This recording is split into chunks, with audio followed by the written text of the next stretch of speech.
Avez-vous une Switch? Si oui, rejoignez notre Discord pour qu'on y joue tous ensemble, et sinon, bah allez vous en acheter une, cette console est vraiment géniale et je vous invite à l'obtenir, mais on n'est pas là pour parler de ça. Aujourd'hui, je vais vous parler d'un jeu que j'ai acheté sur Switch et qui me plaît beaucoup, Hollow Knight. Il est très sympathique et après y avoir joué durant de longues heures, je me suis dit que vous le présenter serait une bonne idée. Du coup, c'est parti pour parler du fameux Hollow Knight et j'espère sincèrement qu'après cette vidéo, vous irez l'acheter et y jouer, surtout qu'il n'est pas cher du tout. Bref, c'est parti. Ah, Hollow Knight. Si vous ne savez pas ce que c'est, laissez-moi vous l'expliquer rapidement. Il s'agit d'un jeu indé développé par la Team Cherry, un studio connu pour avoir développé rien d'autre de connu. Leur plus grand jeu est donc Hollow Knight, un jeu de plateforme en 2D avec un style graphique très stylé et un univers tout aussi génial, parce que oui, le jeu se déroule dans un univers très sympathique mais avec un côté un peu plus sombre.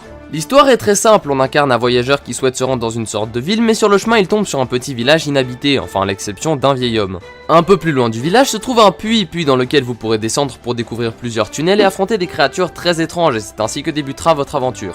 Vous devrez voyager à travers les tunnels et trouver tous les gens et pouvoirs qui s'y trouvent, vous aurez aussi des mini-boss récurrents à affronter et de vrais boss très puissants à vaincre. Le jeu est d'ailleurs assez difficile et possède un système de combat assez particulier mais qui a son charme. Lorsque vous battez un ennemi ou que vous frappez un boss, vous prenez son énergie vitale. Cette énergie sera ensuite conservée en vous et vous aurez une jauge pour connaître la quantité que vous avez avec vous. Cette jauge vous permettra de récupérer vos vies ou d'attaquer après avoir débloqué une certaine capacité. Cependant, cette jauge est loin d'être suffisante pour vous sauver la vie à chaque fois. Se prendre un coup est chose facile, certains boss tapent très fort et d'autres ne vous laisseront même pas le temps de vous reposer.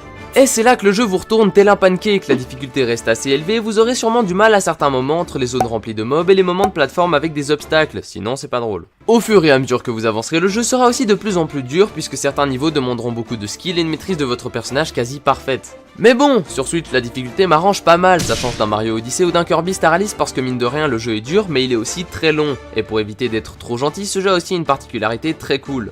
Après votre décès, vous perdrez tout votre argent, parce que oui, il y a un système d'items mais c'est secondaire, et le seul moyen de le récupérer est de retrouver votre âme et de la défoncer. Dit comme ça, c'est un peu bizarre, mais c'est très sérieux. Après votre mort, votre âme reste dans la zone où vous avez péri et vous attend patiemment pour vous attaquer dès que vous débarquez. La vaincre est d'ailleurs le seul moyen de récupérer votre argent, mais pas de panique, c'est pas trop compliqué. Bon, après, il se peut que vous soyez assez loin du lieu de votre mort à cause du système de sauvegarde. En gros, vous trouverez des bancs un peu partout et vous pourrez vous asseoir afin de récupérer vos vies, de sauvegarder votre progression, mais aussi de marquer votre point de réapparition. Et sachant que tous les bancs sont assez éloignés, je vous souhaite un bon voyage. Bon, après je peux aussi parler des autres éléments comme les personnages récurrents et qui vous donneront des infos très utiles. Ou encore d'autres que vous rencontrerez qui vous permettront de débloquer certains éléments de l'histoire ou des éléments essentiels. Je pense par exemple au cartographe que vous rencontrerez à chaque zone et qui vous donnera une carte des lieux contre un peu d'argent. Les cartes vous seront d'ailleurs très utiles vu l'immensité des galeries souterraines et de tous les endroits auxquels vous aurez accès, mais c'est aussi une galère puisque votre emplacement n'est pas marqué. Bon, cette fois c'est avec un système de charme, en gros ce sont des compétences qui vous donneront certaines capacités comme connaître votre position ou vous rendre plus rapide et plus fort. Comme vous l'aurez compris, ce jeu est extrêmement complet et bien fait, j'ai beau y avoir joué des heures, il est encore difficile pour moi de trouver toutes les zones du jeu et il est hors de question d'utiliser des solus. Je vaincrai ce jeu seul. Mais vous remarquerez que je ne vous ai pas parlé du scénario qui se cache derrière tout ça, parce que oui, il y en a quand même un, mais pour ça je préfère vous laisser le découvrir vous-même, sans quoi ça n'a plus d'intérêt de l'acheter. Bah, je dois l'admettre, j'adore vraiment ce jeu, la difficulté est assez élevée pour qu'on ne s'y ennuie pas, les mobs sont très variés en fonction des zones et certains, bien que très chiants, restent de bons adversaires. Même chose pour les boss et mini-boss, ils ont tous leur mécanique et au début c'est toujours un peu compliqué d'éviter leurs attaques vu qu'on ne les connaît pas, mais on trouve vite le truc. Bon, ça reste compliqué quand on se retrouve face à deux boss en même temps, mais on s'en sortira toujours et c'est la même chose face à un seul ennemi, ils sont tous très forts, mais pas invincibles. Mais ce que je préfère chez ce jeu, c'est son style graphique, je le trouve vraiment magnifique et la cinématique d'intro l'est tout autant, sans parler des animations de personnages qui sont tout aussi cool.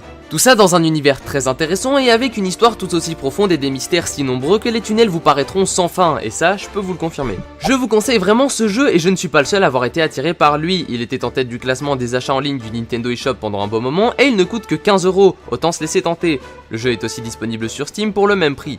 Et au passage, si vous avez envie d'acheter le jeu, sachez qu'il existe aussi des DLC mais ils sont gratuits, ou du moins pour la plupart il me semble, je suis pas parfait non plus, je peux faire des erreurs. Si vous y avez joué, donnez-moi votre avis dans les commentaires qu'on puisse en parler, si c'est pas le cas, dites-moi aussi ce que vous en pensez aux premiers abords et surtout après avoir vu cette vidéo, si le jeu vous fait envie alors j'aurai atteint mon objectif. Comme d'hab, n'oubliez pas le pouce bleu, le partage et de vous abonner pour nous soutenir, rejoignez aussi le serveur Discord dans la description histoire qu'on joue tous ensemble de temps en temps, et sur ce, moi je vous dis ciao.